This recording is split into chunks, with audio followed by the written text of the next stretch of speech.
बहुत बार ऐसा होता है या बहुत से लोगों के साथ ऐसा होता है कि आप हेजिटेशन, शायनेस या लैक ऑफ कॉन्फिडेंस की वजह से एक गुड स्पीकर या फिर एक पब्लिक में बोलने वाले इंसान नहीं बन पाते। तो ये वीडियो है आज आपके लिए, जो कि आपके लिए बहुत ज्यादा हेल्पफुल रहेगी। तो हेलो कॉलेज वालों, मैं हूँ निशा और लेकर आई हूँ कॉलेज वाला के प्लेटफॉर्म पर आपके लिए वीडियो, जिसमें मैं आपको स्टेप बाय स्टेप बताऊंगी कि आप लैक ऑफ कॉन्फिडेंस से कैसे ओवरकम कर सकते हैं और एक अच्छे स्पीकर कैसे बन सकते हैं।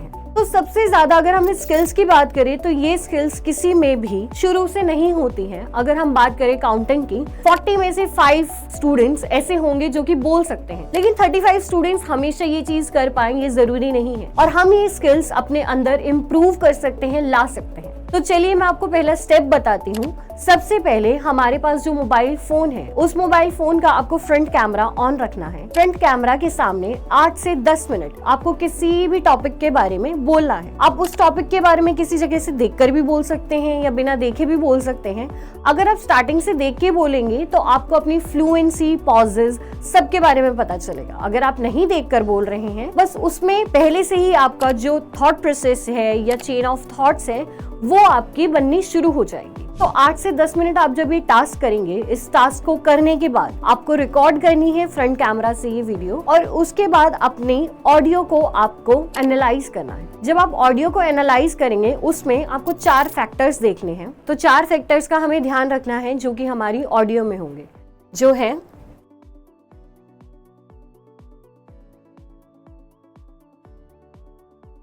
मॉड्यूलेशन, एक्सप्रेशन,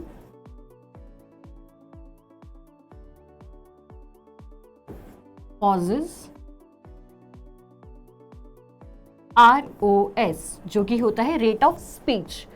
तो जब हम ध्यान देते हैं मॉड्यूलेशन के बारे में, मॉड्यूलेशन होता है कि आप अपनी वॉइस में कैसे उस फील को लेकर आते हैं, कहाँ आप अपनी पिच हाई करते हैं, किस वर्ड पर आप एम्फसाइज करते हैं, जैसे कि किसी भी वर्ड को आपको इम्पोर्टेंस देनी है, कैसे आप उस वर्ड पे ज़्यादा जोर डालते हैं। उसके बाद हम बात करते हैं एक्सप्रेशन की।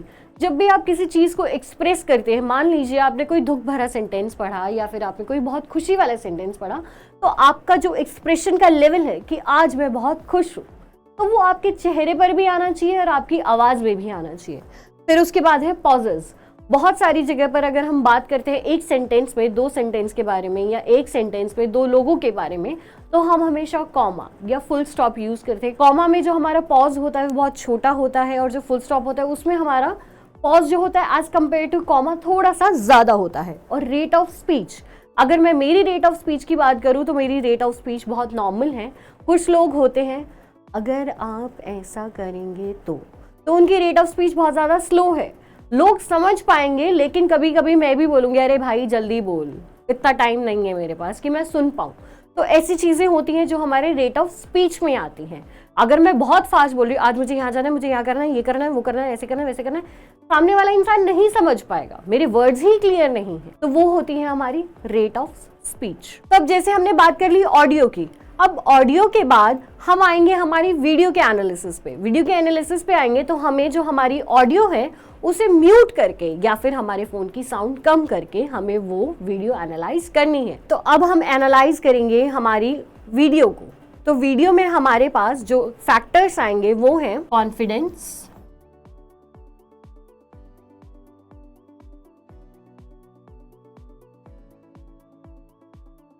Body language,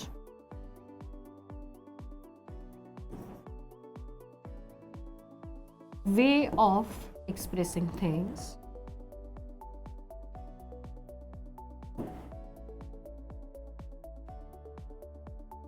and actions. तो जब हम बात कर रहे हैं हमारी वीडियो एनालिसिस की, तो जो कॉन्फिडेंस है वो किसी भी पब्लिक स्पीकर के लिए बहुत ज़्यादा ज़रूरी होता है। अगर आप कुछ बोल रहे हैं, आप किसी को कुछ बता रहे हैं, जब तक आप कॉन्फिडेंट नहीं है तो कैसे सामने वाला आपकी बात पे भरोसा कर लेगा। तो वो आता है कॉन्फिडेंस में। उसके बाद बॉडी लैंग्वेज।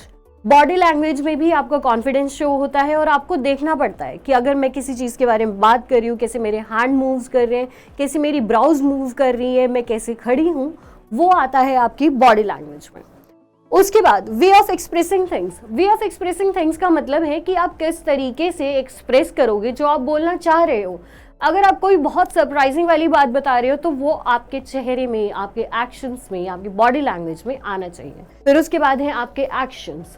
एक्शंस होता है कि किस तरीके से आप उस सिचुएशन पर रिएक्ट कर रहे हो या उस सिचुएशन के बारे में सामने वाले को कैसे समझा रहे हो। एक्शन इट डजंट मीन कि आप करके दिखाओ या फिर ऐसे, बट हाँ, आपकी बॉडी लैंग्वेज से, आपकी वे ऑफ एक्सप्रेसिंग थिंग्स से आपके एक्शंस या फिर आपके रिएक्शंस भी शो होने चाहिए। हमने ऑडियो और वीडियो दोनों एनालाइज कर लिया है। अब हमें अपने आप से पूछना है, क्योंकि आपने देखा है वो वीडियो, आपको अपने आप से पूछना है, क्या मैंने उसमें चीजें सही बोली? क्या मैं बहुत ज्यादा कॉन्फिडेंस में थी या मैं बहुत लोअर कॉन्फिडेंस में थी? क्या मैंने वहां पर सही वर्ड्स यूज करे? क्या मेरी चॉइस ऑफ वर्ड्स जो थी वो किसी ऐसे इंसान को जिसे ज्यादा इंग्लिश या ज्यादा हिंदी नहीं आती है वो भी समझ पा रहा था? तो ये एनालिसिस आपको करने हैं। ये जब आप एनालिसिस 8 से 10 दिन तक करेंगे रेगुलरली, ज्यादा टाइम नहीं देना आपको, 8 से 10 मिनट ये रोज आप कर रहे हैं, तो उसके बाद आप एनालाइज करेंगे कि मैं कैसे बोल पा रही हूँ और धीरे धीरे आपको समझ आने लगेगा कि आपको कैसे बोलना है। फॉर इंस्टेंस आपको कोई टॉपिक दे देगा कि you have to say about the pollution in India, तो आप बता देंगे कि हाँ there are 4 types of pollution, ये वो, जो आपका थॉट प्रोसेस है वो काम करने लगेगा। फिर आपको पता चलने लगेगा कि कैसे हम बोल सकते हैं और खुद की कमियां आप ओवरकम करोगे, आपको पता लगेगा कि आपके अंदर क्या कमी है। तो उसके बाद आप शुरू करेंगे कि हाँ मुझे ऐसा करना चाहिए, मुझे वैसे करना चाहिए, मैं ऐसे अच्छा बोल सकती हूँ, मेरी एक्सप्रेशंस की कमी है, मुझे ऐसे मॉड्यूलेशन होनी चाहिए। तो ये एक छोटी सी वीडियो थी जिसमें मैं चाहती हूँ कि आप इस वीडियो को देखकर, अगर आप थोड़े से हेजिटेटेड हैं या शाय हैं, तो आप भी अपनी स्किल्स को, कम्युनिकेशन स्किल्स को या एक पब्लिक स्पीकिंग स्किल्स को एनहांस कर सकें या ग्रो कर सकें। आने वाले टाइम में मैं भी ऐसी और वीडियोस लेकर आऊंगी। तब तक के लिए टेक केयर।